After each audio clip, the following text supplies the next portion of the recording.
questão central é o racismo, que constitui um dos problemas graves da humanidade, e contra o qual toda a sociedade onde se manifesta busca caminhos para erradicá-lo definitivamente.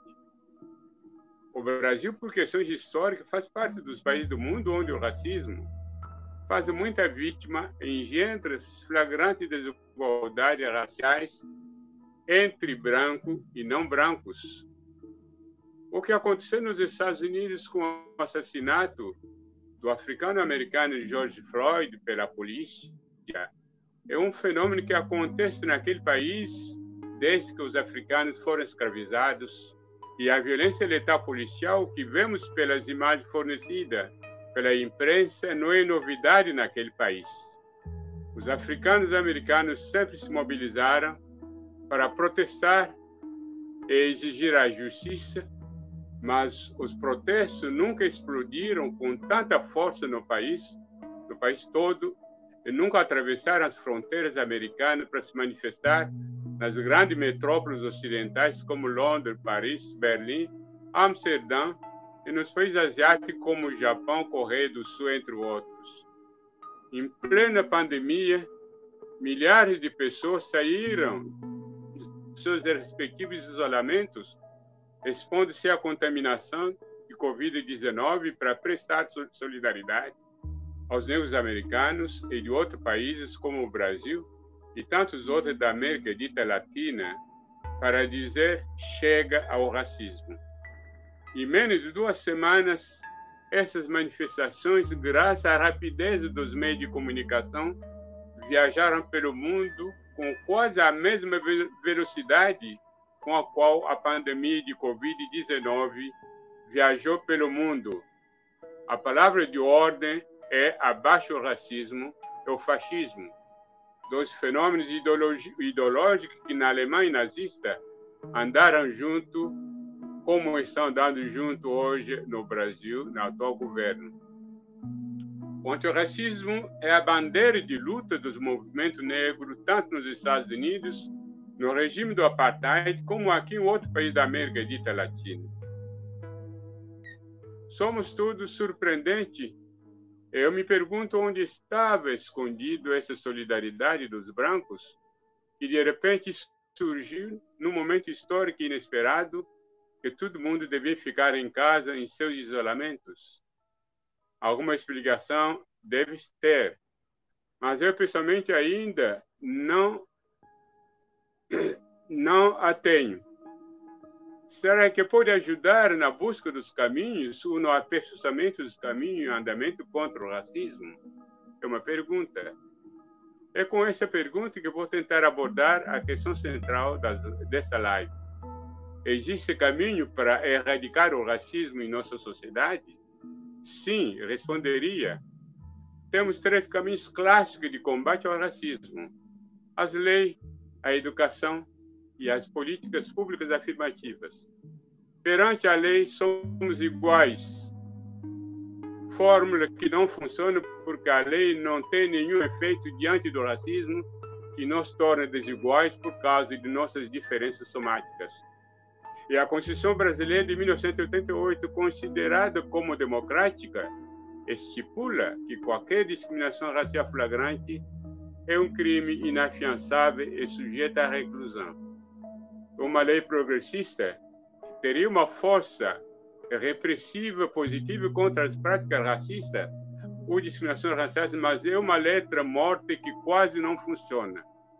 E mesmo se funcionasse, ela não poderia atingir, ela poderia atingir apenas as práticas racistas observáveis e mensuráveis, e jamais os preconceitos raciais que se escondem no terreno que as leis não atingem, isto é, nas cabeças das pessoas, no inconsciente e na subjetividade.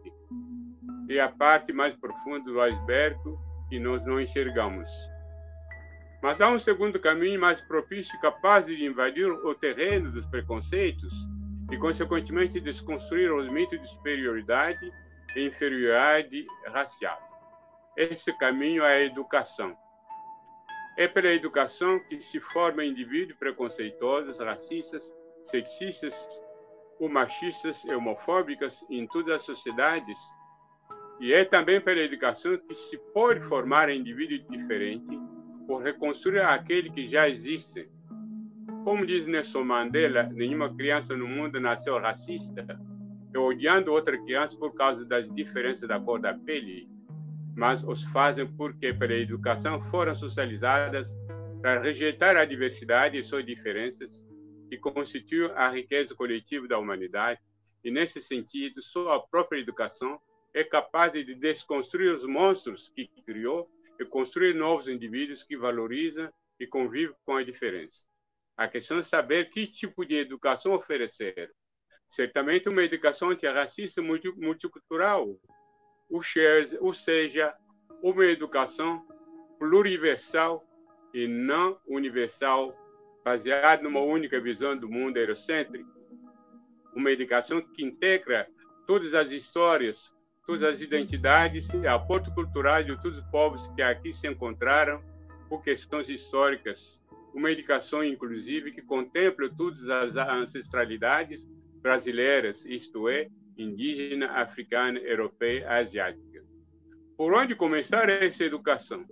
Deveria começar no lar, na família, para se projetar na escola, pois uma criança que chega na escola não é mais um terreno virgem, pois os pais já começam a plantar nela antes da escola formal. Mas será que nessa educação que começa na família, todos os pais plantaram a semente da diversidade e as diferenças que seus filhos encontrarão na sociedade em que vão viver e se desenvolver? Me lembro de uma confissão que o grande intelectual Milton Santos me fez em 1981, no encontro organizado por Cândido Mendes no Centro de Estudos Afroasiáticos, no Rio de Janeiro, do qual fomos convidados. Aliás, foi a primeira vez que a gente se conheceu para nos tornar, um ano depois, colegas professores da Faculdade de Filosofia, Letras e Ciências Humanas da Universidade de São Paulo, onde ele chegou em 1982, 2 anos depois de mim. Assistindo a minha aula sobre o racismo no Brasil, Milton se aproximou e me disse: nossos pais não falavam dessa questão em família. Confissão que me foi confirmada anos depois por Eliana Cavaleiro em seu livro Do Silêncio do Lar ao Silêncio Escolar. Quando a criança sai de sua família para iniciar sua formação escolar e primária, onde se forma a cidadania, ele encontra, ora, o silêncio por parte dos professores e das professoras, ou quando termina sua alfabetização e começa a ler, ele se depara com um livro com conteúdo racista e preconceituosos que ele ainda não tem consciência crítica para rejeitar, mas que geralmente acaba introjetar como natural sua inferioridade ou superioridade em relação a seus colegas ou suas colegas de cor de pele diferente. Assim começa o longo processo de alienação de uns, isto é, dos negros, e de hierarquização em superior a superior de acordo com a cor da pele. As crianças, ou melhor, os jovens negros que ingressam na escola, não viam seus rostos no espelho da escola. A história dos seus antepassados não era contadas ou ensinados, ou quando era contado, foi do ponto de vista da visão eurocêntrica, preconceituosa e racista, que acabava baixar sua autoestima, enquanto a autoestima do colega branco era positivamente superdilatada. Psicologicamente, isso acaba a interferir negativa e positivamente na aprendizagem de ambos. Que pretendemos ser antirracista. É um caminho cheio de perda de espinhas, acredito eu, que devemos aprofundar com base nas pesquisas críticas e levantamento que permitem corrigir os rumos e reformular a nova estratégia. Nessa conjuntura, com todas as dificuldades que a população vive, e quase sem representação nos setores importantes do governo, do atual governo, não sei quem defende ainda essa lei quando a gente escuta as barbaridades do atual presidente da Fundação Cultural Palmares.